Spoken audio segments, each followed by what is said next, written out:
பூமியிலிருந்து 400 கிலோமீட்டர் உயரத்தில் விண்வெளியில் வாழ்வது சவாலாக மட்டுமல்ல, அது ஒரு நாள்தோறும் சந்திக்க வேண்டிய உண்மை. ஆனால் எதிர்பாராத பிரச்சனைகள் மற்றும் ஆபத்துகளை சந்திக்கும் போது சுனிதா வில்லியம்ஸ் மற்றும் புத் வில்மோர் போன்ற விண்வெளி வீரர்கள் காட்டும் வலிமையான ஆவியால் நம்மை உற்சாகப்படுத்துகிறார்கள். இன்று அவர்களின் அற்புதமான கதையை நாம் ஆராயப் போகிறோம். மனிதர்களின் தைரியம், பொறுமை மற்றும் அசாதாரண நிலைகளை எதிர்கொள்ளும் வலிமையை நாம் கண்டடைவோம். அறிமுகம் மற்றும் ஆரம்ப சவால்கள். ஜூன் 6ஆம் தேதி சுனிதா வில்லியம்ஸ் மற்றும் புத் வில்மோர் சர்வதேச விண்வெளி நிலையம் ISS அடைந்தனர், ஒரு எளிய 10 நாட்கள் மிஷனுக்கு தயாராக. ஆனால் அவர்கள் அங்கு இருந்தபோது மிஷன் ஒரு எதிர்பாராத மாற்றத்தை எடுத்துக்கொண்டது. போயிங் ஸ்டார்லைனர் விண்கலம் தொடர்பான ஹீலியம் புரொபல்ஷன் சிஸ்டம் பிழைகள் காரணமாக அவர்கள் 50 நாட்களுக்கு மேல் இருந்துவிட்டனர்.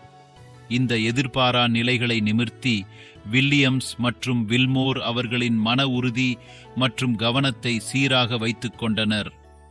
இவ்வாறு செய்ததற்காக நன்றி. இங்கு உள்ள சிலர் சோர்வடையக்கூடும், ஆனால் அவர்கள் மேலே உயர்வதற்கு முடிவு செய்தனர் மற்றும் மனதின் வலிமையை தாங்கிய ஒரு சிறந்த நிலையை எடுத்துக்கொண்டனர். வில்லியம்ஸ் கூறியவாறு, நாம் செய்ய வேண்டியிருந்தால், சர்வதேச விண்வெளி நிலையத்தில் ஏதேனும் பிரச்சனை இருந்தால், நாங்கள் நமது விண்கலத்தில் சென்று நமது குழுவுடன் பேசி வீட்டுக்கு திரும்புவதற்கான சிறந்த வழியை கண்டுபிடிக்கலாம். அவர்களின் இந்த உறுதியான நம்பிக்கை நமக்கு ஒரு தைரியமான நினைவூட்டல். எதிர்பாராத நிலைகளில் மகிழ்ச்சி கண்டுபிடிப்பது அவர்களின் பயணத்தின் மிகப்பெரிய சவால். அவர்கள் எதிர்பாராத நிலைகளில் மகிழ்ச்சி மற்றும் நேர்மறையான மனதோடு இருந்தது. ISS அடைந்த பிறகு வில்லியம்ஸ் ஒரு சிறந்த தருணமாக கொண்டாடினார். ஒரு சிறிய படிப்பு நர்த்தனம் செய்து அவரது இந்திய வேர்களை நினைவில் வைத்தார். இது ஒரு வெறும் கொண்டாட்டம் மட்டுமல்ல, இது எதிர்பாராத நிலைகளை திறந்த மனதுடன் ஏற்றுக்கொள்வதற்கான ஒரு விதமாக இருந்தது. தாமதம் முடியாது என்ற நிலை நிலவும்போது வில்லியம்ஸ் மற்றும் வில்மோர் அவர்களின் மன உறுதியை உயர்த்துவதற்கான வழிகளை கண்டுபிடித்தனர். அவர்களிடத்தில் இருந்தால் நீங்கள் என்ன செய்வீர்கள்? விண்வெளியில் சிக்கிக் கொண்டிருக்கும் போது உங்கள் உடல் கடுமையான நிலைகளுக்கு இணங்கிப் போகிறது மற்றும் பூமிக்கு திரும்புதல் இன்னும் உறுதியாக இல்லை. நீங்கள் எப்படி உங்கள் மனதை கொஞ்சம் உறுதியுடன் வைத்துக் கொள்வீர்கள்? இந்த விண்வெளி வீரர்களுக்கு பதில் சவால்களை திறந்த மனதுடன் எதிர்கொள்வதுதான். அவர்கள் சோமர்சால்ட் மற்றும் கார்ட்வீல்களை செய்தனர். இல்லையென்றால் உலகிற்கு அவர்கள் நன்றாக இருப்பதாக ஒரு செய்தி தெரிவிப்பதற்காகவும் கடினமான நேரங்களில் நேர்மறையான மனம் நிலைத்திருக்கலாம் என்பதையும் நினைவூட்டுவதற்காகவும் செய்தனர்.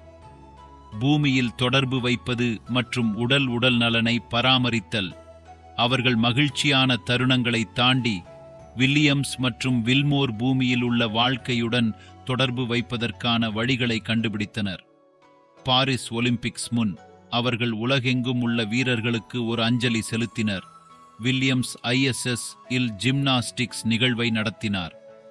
அவர்கள் ஜீரோ கிராவிட்டியில் செய்த பிளிப்ஸ் மற்றும் ஸ்பின்ஸ் வீரர்களுடன் ஒற்றுமையை காட்டியது மற்றும் எந்த ஒரு சூழலிலும் கொண்டாட்டங்கள் தொடர வேண்டும் என்பதையும் நினைவூட்டியது. விண்வெளியில் அங்கு இடைச்சல் இல்லாத நிலை உள்ளது. உடல் நலம் மிக முக்கியமாகும், ஆனால் மன உறுதியும் அவ்வளவு முக்கியம், குறிப்பாக இவ்வாறு தனிமையான மற்றும் எதிர்பாராத நிலைமைகளில். வில்லியம்ஸ் தனது இந்திய வேர்களை பராமரிக்க முக்கியமான பங்கு வகித்துள்ளார். அவர் தனது வேற்றுமையில் இருந்தபோது தனது வீடு நினைவில் கொண்டு பாகவத்கீதை, உபனிஷதங்கள் மற்றும் சமோசா போன்றவற்றை எடுத்துச் சென்றார். இந்த பண்பாட்டு மற்றும் ஆன்மீக அடிப்படைகள் அவர் விண்வெளியில் சந்திக்கும் சவால்களை சமாளிக்க உதவுகின்றன மற்றும் அவர் மதித்தவைகளையும் அவர்களுக்கு நினைவூட்டுகின்றன. விண்வெளியில் நடைபெறும் வேலைகள் மற்றும் அறிவியல் ஆராய்ச்சிகள் பூமிக்கு திரும்புவதற்கான காத்திருப்பது போல் இருந்தாலும் வில்லியம்ஸ் மற்றும் வில்மோர் அவர்களின் மிஷனுக்கு அர்ப்பணிக்கப்பட்டுள்ளனர். எக்ஸ்பெடிஷன் 71 குழு ISS இன் மெதுவான செயல்பாட்டை உறுதிப்படுத்துவதற்கான முக்கியமான அறிவியல் ஆராய்ச்சிகள் மற்றும் பராமரிப்பு வேலைகளை கடினமாக செய்து வருகின்றனர். அவர்களின் வேலை நீண்ட கால விண்வெளி பயணத்திற்கு அடித்தளத்தை உருவாக்கி வருகிறது. அவர்கள் மைக்ரோ கிராவிட்டியில் தாவர வளர்ச்சி, நீண்ட கால விண்வெளி பயணத்தில் மனித உடல் எதிர்கொள்ளும் பிரச்சனைகள் மற்றும் பலவற்றை ஆராய்ந்து வருகின்றனர். மிக ஆழமான ஆராய்ச்சி ஒன்றானது உயர்தரமான ஆப்டிக்கல் ஃபைபர்களை உருவாக்க முயற்சிக்கிறது. இதுவரை பூமியில் சாத்தியமற்ற ஒன்று. வில்லியம்ஸ் மற்றும் அவரது குழு விண்வெளியில் நிலையான உணவு தாவரங்களை வளர்க்க முடியும் என்று ஆராய்ந்து வருகின்றனர். அங்கு இளைச்சல் இல்லாத நிலை உள்ளதால் பால் வினைகள் பயன்படுத்தி நீர்வளம் நடத்தும் முறையை பயிலும் முயற்சிகள். இந்த முயற்சிகள் ஒரு நாள் விண்வெளியில் நீண்ட கால மிஷன்களை சாத்தியமாக்கலாம். எதிர்கால விண்வெளி வீரர்களுக்கு 3 நேரத்தில் அவர்களுக்கு தேவைப்படும் வளங்களை வழங்கும். வில்மோர் அவரது கூட்டுத் தொழிலாளர் மத்தியூ டொமினிக் உடன் இணைந்து விண்வெளி நிலையத்தில் உணவு வளங்களை பராமரிக்கவும் முக்கிய பங்கினை மேற்கொண்டுள்ளார். அவர்களின் பயணம் காலவரையறையற்ற நிலைக்கு கொண்டு வந்ததால் எவ்வளவு உள்ளது மற்றும் எப்போது மேலும் தேவைப்படும் என்பதை தெரிய வேண்டும். இந்த தொழில் சுமை குழுவுக்கு அவர்களின் மிஷனை தொடர தேவையான வளங்களை வழங்கும் என்பதில் உறுதியாக உள்ளது. சுனிதா வில்லியம்ஸ் முன்கால அனுபவத்தில் இருந்து கற்றுக்கொண்டது சுனிதா வில்லியம்ஸுக்கு சவால்களை சமாளிப்பதில் புதியது இல்லை. 2012இல் அவர் ISSல இருந்தபோது கலிபோர்னியாவில் மாலிபூவில் நடந்த ட்ரையத்லான் ஒன்றில் பங்கேற்றார். அவரது பங்கேற்பு அவர் எந்த இடத்தில் இருந்தாலும் பூமியில் வாழ்க்கையுடன் தொடர்பு வைப்பதில் அவருடைய தீர்மானத்தை வெளிப்படுத்தியது. நடப்பு நிலைமைகளை சமாளிக்கின்ற நிலையில் அவர் எடுத்துக்கொண்ட மன உறுதியும் அதில் விளங்குகிறது. வில்லியம்ஸ் தனது வாழ்க்கையின் மிகப்பெரிய எதிர்பாராத நிலையை பொறுமையாகவும் அடங்கியிருந்த போதும் வாழ்க்கையின் முக்கியமான தருணங்களை மறவாமல் மறுதலிக்காதவர் என்பதையும் நமக்கு நினைவூட்டுகிறார்.